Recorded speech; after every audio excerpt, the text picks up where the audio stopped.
Amanhã, 31 de julho, completamos como denominação 120 anos de organização eclesiástica. Nós somos gratos a Deus pela existência de nossa igreja que nos acolhe e nos permite cultivar relacionamentos que contribuem para o fortalecimento da nossa comunhão como povo de Deus. Particularmente, sou grato a Deus pela existência da igreja. Nela fui gerado desde os meus avós maternos, e isso em uma pequena igreja que é 2 anos mais antiga que a própria denominação. Foi na igreja que fui desenvolvendo a capacidade de falar em público, descobrindo os talentos e entendendo o que significa cultivar uma comunhão que edifica. Com toda certeza, posso dizer que o que sou, em grande parte, devo à igreja. Igreja que contribuiu para a minha formação, e é por isso que há em meu coração uma profunda e eterna gratidão. Estou fazendo este breve comentário porque estamos encerrando a nossa série de mensagens que tem como tema comunhão que edifica. A série termina, porém o tema continua a ser desenvolvido em nossos ministérios, como aprendemos na semana passada. Pensando nisso é que chegamos ao texto bíblico lido para nossa reflexão nesta manhã. Vale a pena olhar para este livro de Hebreus. O livro de Hebreus é uma verdadeira carta a um povo peregrino. Um livro que fundamenta a sua mensagem nas histórias de fé do Antigo Testamento, histórias essas utilizadas como inspiração para a caminhada da igreja no primeiro século. Como afirmam alguns, temos o Antigo Testamento dentro do Novo Testamento, tratando, por exemplo, do tema da Nova Aliança.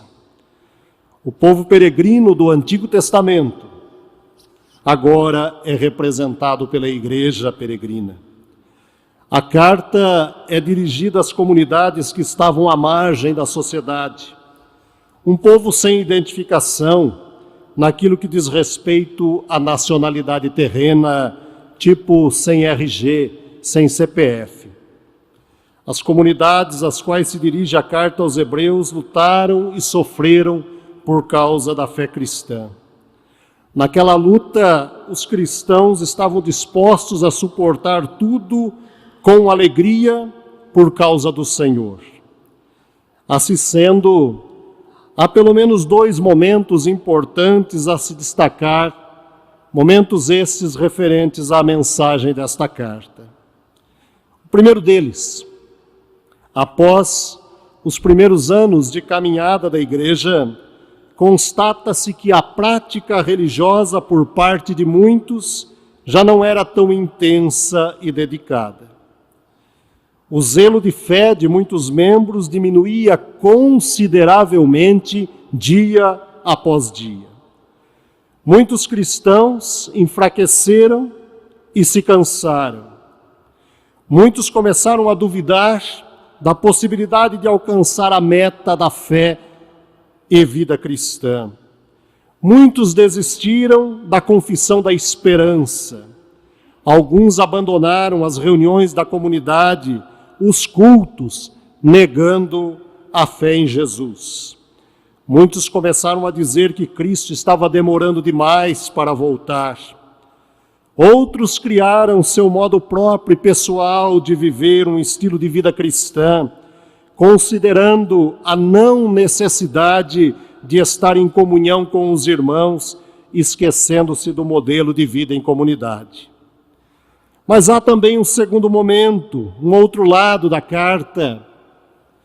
É uma carta escrita como instrumento de conforto, de consolo, de orientação, fé e esperança a um povo peregrino. As ameaças e as inseguranças e dúvidas quanto ao futuro levaram muitos cristãos aos mais diversos questionamentos a respeito da fé e da esperança. Haverá futuro? Teremos futuro?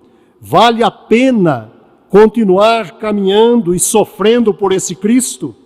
Será que esse Cristo, como disse, não está demorando demais para voltar?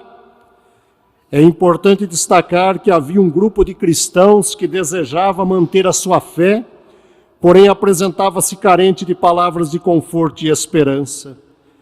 Estas são algumas entre tantas questões de muitos cristãos que, desejosos em perseverar, muitas vezes diante das ameaças e desafios, sentiam suas forças se enfraquecerem.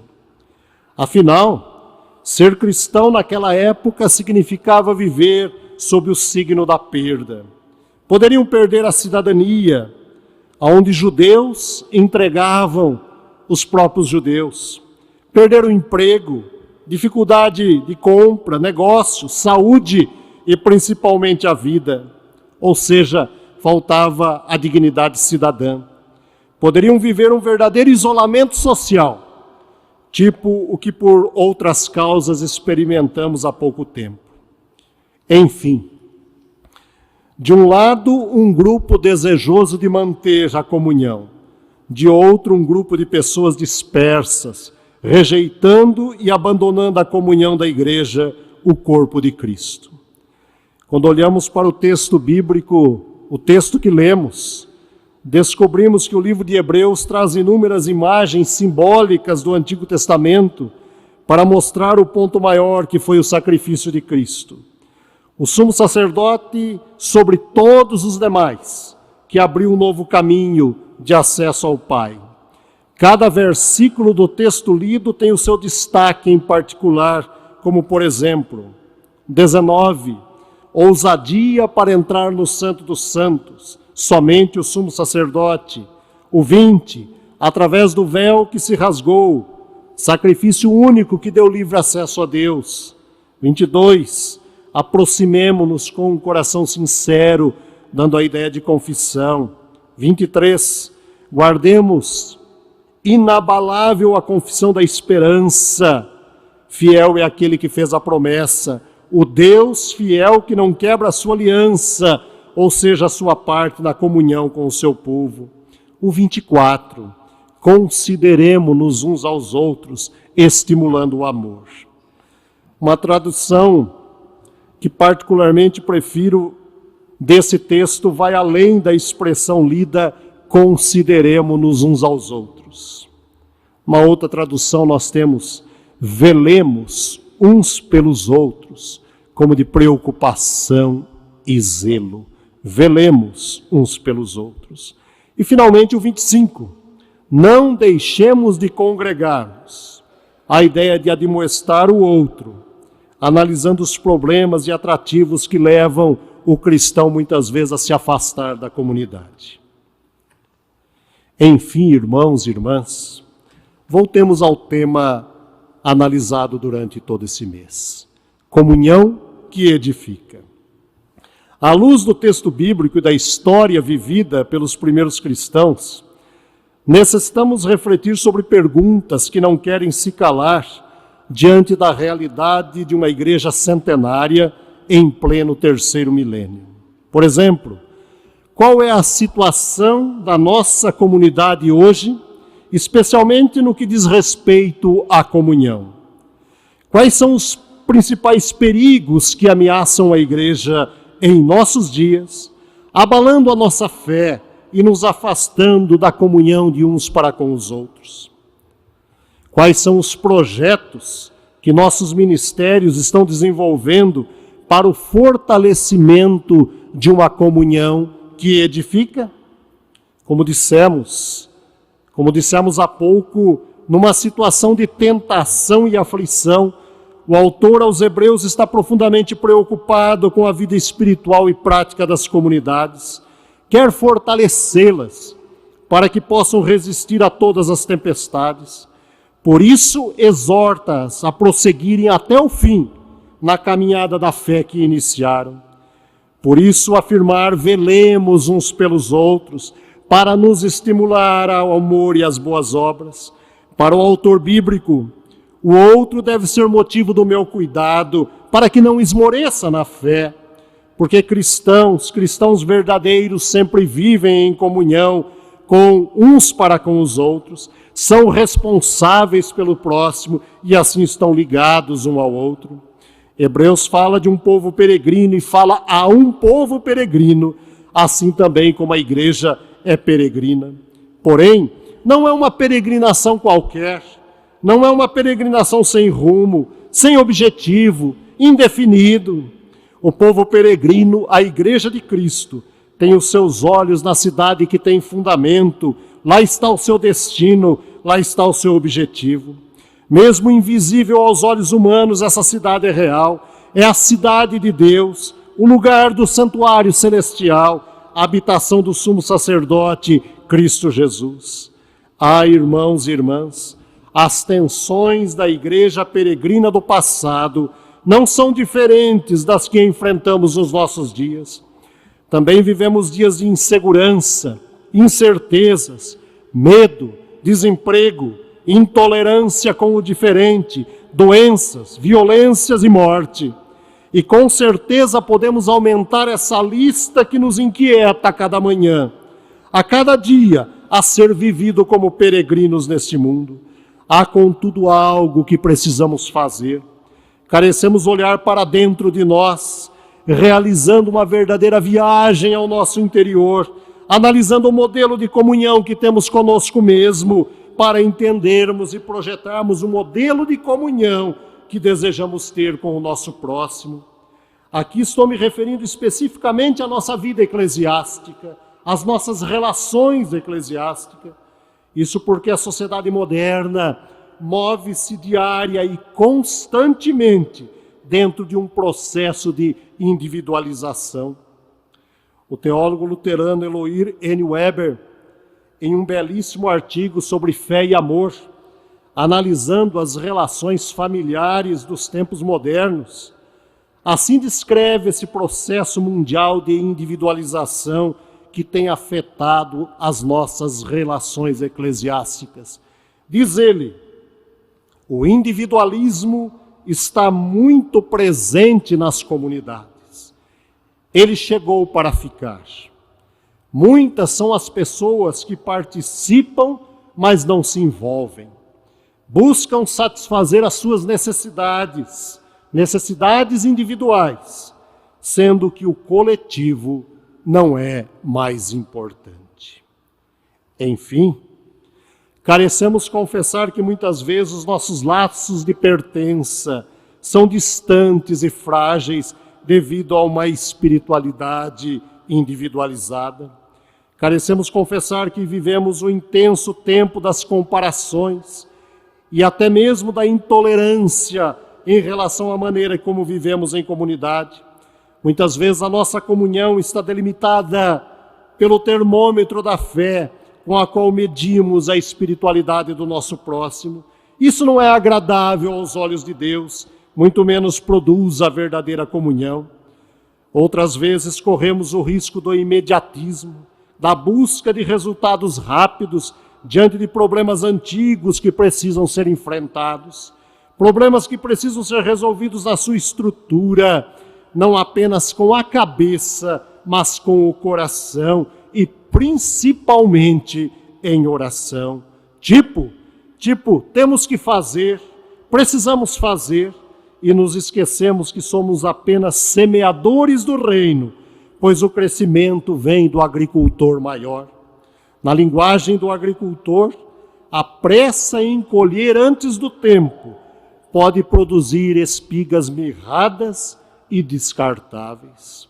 Daí a exortação do autor de Hebreus: se mantenham juntos, firmes na fé e na esperança, preservando a comunhão dos santos, não se separem, não queiram viver a vida espiritual por conta própria, vivam a comunhão dos santos e não abandonem a fé. comam do mesmo pão, bebam do mesmo cálice, fortaleçam-se, estimulem-se uns aos outros. Irmãos e irmãs, somos peregrinos e vivemos neste mundo para Deus, e este Deus nos convida para que vivamos em comunhão. Comunhão de pessoas que se preocupam umas para com as outras, de pessoas que acolhem o diferente, com amor, com zelo, com cuidado, de pessoas que se preocupam em expressar palavras que edificam, sendo zelosas com a forma de abordar o próximo, de expressar acolhimento e não dispersão de pessoas que estão em busca do cuidado e da proteção de Deus. Por quê? Porque vida comunitária é a participação nas alegrias e nos pesares de cada membro.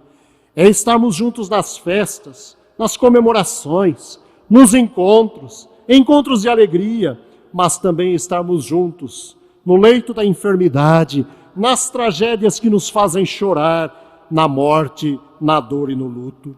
Pois se somos corpo, somos membros uns dos outros. Lembremos sempre que Deus desejou manter comunhão conosco, enviando o seu Filho para habitar entre nós. Sua encarnação renovou a nossa esperança, renovou a esperança em nossas vidas, vidas sem nenhuma esperança. Sua comunhão conosco trouxe cura à alma e ao corpo diante dos sofrimentos que enfrentamos. Sua comunhão conosco atingiu os mais profundos ferimentos da nossa alma, restaurando a nossa relação com o próximo e ambos com o Criador.